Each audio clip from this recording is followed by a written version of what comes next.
इस वक्त जहाँ पूरी दुनिया की नजर गाजा पर होने वाले वॉर पर है, जिसमें हजारों बेगुनाह लोग मारे जा चुके, वहीं हॉर्न ऑफ अफ्रीका के पास रेड सी में कुछ ऐसा हो रहा है जो पूरे मिडल ईस्ट इवन पूरी दुनिया को डिस्टेबलाइज कर सकता है।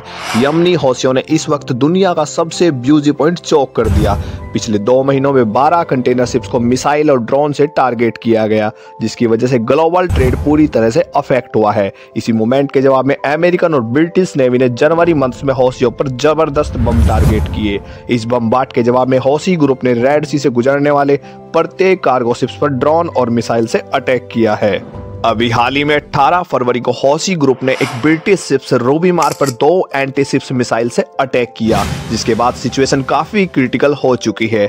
आखिर यमनी हौसी ग्रुप यमन से गुजरने वाले शिप्स पर अटैक क्यों कर रहे हैं?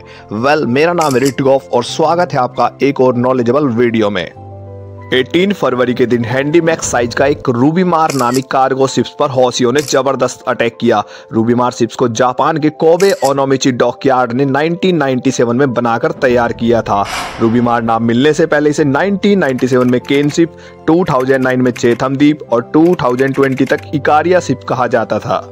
18 फरवरी के दिन रूबीमार कार्गो शिप यूनाइटेड अरब अमीरत से 4000 टन लिक्विड ऑयल से लोडिंग करने के बाद बुल्गारिया जाने के लिए सुबह करीब 8 बजे डिपार्चर कर दिया गया।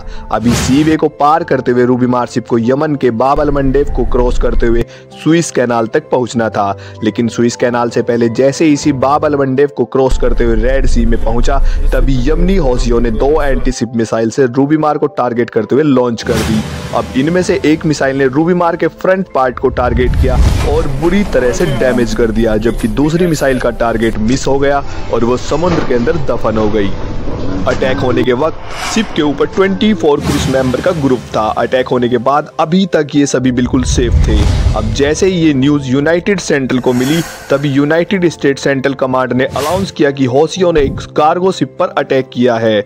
रूबीमार शिप से 12 मील की डिस्टेंस पर चल रहे एक लोबिया कंटेनर शिप को इसकी जानकारी दी गई। जानकारी मिलने के 40 मिनट बाद लोबिया शिप लोकेशन पर पहुंचा और रूबीमार के 24 क्रूज मेंबर को सही सलामत निकालकर सुरक्षित जिबूती ले गया और रूबीमार शिप को बाब अल मंडेब के पास रेड सी में छोड़ दिया गया। अभी तक ये शिप पूरी तरह से नहीं डूबा था और अटैक हुए अभी 2 दिन बीत चुके थे, लेकिन धीरे धीरे ये जहाज नॉर्थ की तरफ बहने लगा और अब बाब अल मंडेब से 70 किलोमीटर नॉर्थ की तरफ बढ़ चुका था।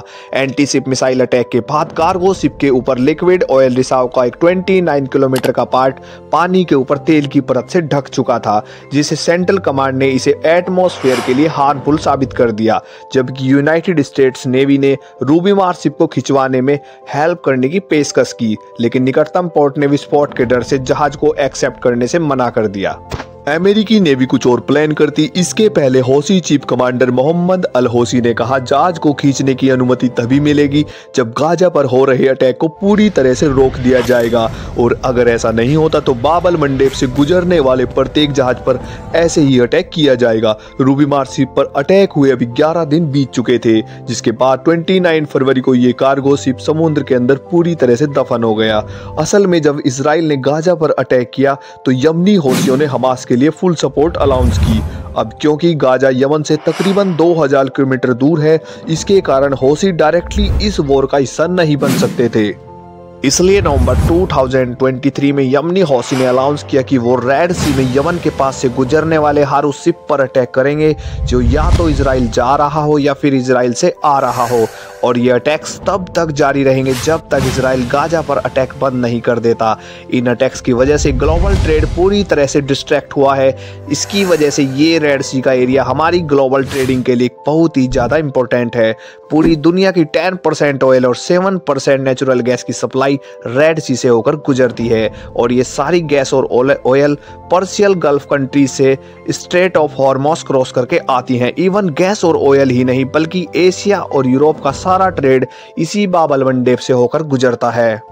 इसी वजह से अगर ये रूट चौक हो जाए तो ग्लोबल इकोनॉमी कोलैप्स कर सकती है। अगर ऐसा होता है तो इसकी वजह पर एक और रूट है, और वो है पूरे अफ्रीकन कॉन्टिनेंट को क्रॉस करके पार करना। अभी हाल ही में ईरान और पाकिस्तान के बीच जो तनाव क्रिएट हुआ है, ये भी इस लार्जर जियोपॉलिटिकल का एक पार्ट है। अगले कुछ दिन या महीने काफ़ी बैड पोजीशन में बीतने वाले हैं। इसी ग्लोबल ट्रेड को यमनी हौसियों ने काफ़ी क्रिटिकल सिचुएशन में डाला हुआ है।